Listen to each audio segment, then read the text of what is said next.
மோடி வரணும் கண்ணே, எங்களுக்கு ரொம்ப பிடிக்குங்கண்ணே. நாங்கள் வாஜ்பாய் ஆட்சி காலத்துலேருந்தே நாங்கள் பிஜேபியிலேயே எங்கள் குடும்பமே பிஜேபி தான். எங்கள் வீட்டில் அவர் வந்து முன்னெச்சரிக்கையாக வந்து ஜெயிலுக்கும் கூட 7 நாள் போயிட்டு வந்தாங்க. அண்ணாமலை வானதி சீனிவாசன் எங்கள் வீட்டுக்காரர் இறந்துட்டார். 2.5 வருஷம் ஆயிடுச்சு. 16வது நாள் எங்கள் வீட்டுக்கே வந்தாங்க கண்ணு. சரி கண்ணு, மோடி இல்லை கண்ணு, இதை ஃபஸ்ட்டு பார்க்கணுன்ட்டு நான் வந்திருக்கேன். ஆமாம், எங்கள் குடும்பமே பிஜேபி இல்லை கண்ணு. இந்த வாய்ப்பு சூப்பராக இருக்குன்னு. அந்த காலத்தில் நாங்கள் 3 செம்மை எங்கள் ஊரில் வந்து 3 வருட கண்ணு ஜெயிலுக்கு போனது. முன்னெச்சரிக்கையாக பிடிச்சிட்டு போனாங்க கண்ணு.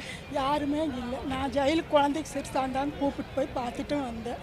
இப்போ அவர் இறந்துட்டார். எங்கள் வீட்டுக்கு அண்ணாமலை வானதி சீனிவாசன் அவங்க எல்லாம் வந்திருக்கிறாங்க கண்ணு. 16ஆம் நாள் செத்த கடைசியில்.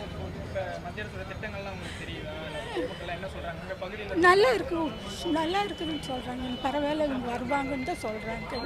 இல்லை அவங்கள ஏமாத்துக்காரரு ஏமாற்றிட்டாங்க, பொய் சொல்லி ஓட்டு வாங்கிட்டாங்க எல்லாருமே சொல்கிறாங்க கண்ணு. சந்திரகாந்தி எல்லாம் மோடி வராங்கன்னு ரொம்ப சந்தோஷமா எல்லாரும் வந்து பூ தூவி மோடியை வரவேற்றாங்க. இதே மாதிரியே 2024ல் we welcome Modi. Vote for Modi. இன்னைக்கு இருக்கிற அரசியல் சூழலை நீங்க எப்படி நினைக்கிறீங்க? ஒரு ஓட்டரா நீங்க வாக்களிக்க போறீங்க. என் பையனுக்காக தான் நான் வந்தேன். அவனுக்கு மோடினா ரொம்ப பிடிக்கும். கண்டிப்பாக அவர் தான் வருவார். எல்லாமே நாட்டில் அடுத்தடுத்த கட்டத்துக்கு போய் மூவ் ஆகிட்டு இருக்கோம். அதே மாதிரியே எல்லாத்தையும் நல்லபடியாக கொண்டு செலுத்துவாங்க. தேங்க்யூ. நித்யா பாலாஜி. என்னோட பேர் சங்கீதா. நாங்கள் இங்கே விக்ரம் ஹாஸ்பிட்டலில் ஒர்க் பண்ணிகிட்ருக்கோம். மோடிஜி வருதுன்னு கேள்விப்பட்டோம். ஸோ மோடிஜி பார்க்குறக்கும் அண்ணாமலை பார்க்குறக்கும் வந்திருக்கோம். நாங்கள் பெரிய ஃபேன். நல்லாவே பண்ணிகிட்ருக்காங்க. நாங்கள் எங்களோட சப்போர்ட் எல்லாம் கண்டிப்பாக இருக்கும். என்ன காரணம்? அவர் வந்து இப்போ மக்களுக்கு என்ன தேவையோ அது மாதிரி அதெல்லாம் அவங்க புரிஞ்சுக்கிட்டு பண்ணிகிட்ருக்காங்க. இன்னும் மேலும் நிறையவே பண்ணணும் எதிர்பார்ப்பு பண்ணிகிட்ருக்கோம்.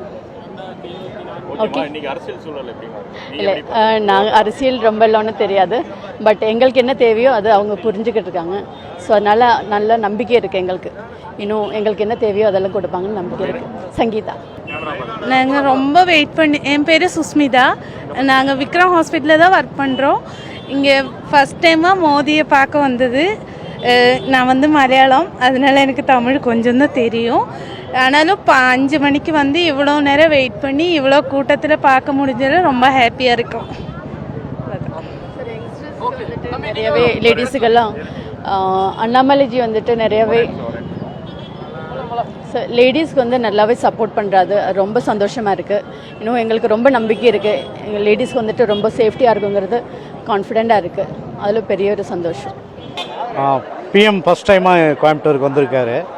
சரி, அதான் பார்க்கலான்னு வந்திருந்தோம். ரோட் ஷோ இதுதான் ஃபஸ்ட் டைம் கோயம்புத்தூரில். அதனால் இந்த எலெக்ஷன் எப்படி இருக்குன்னு இந்த கொஞ்சம் டஃப்பாக தான் இருக்கும்னு நினைக்கிறேங்க. எல்லாத்துக்குமே டஃப்பாக தான் இருக்கும்னு நினைக்கிறேன். பார்க்கலாம். தேங்க்ஸ். ஓகே.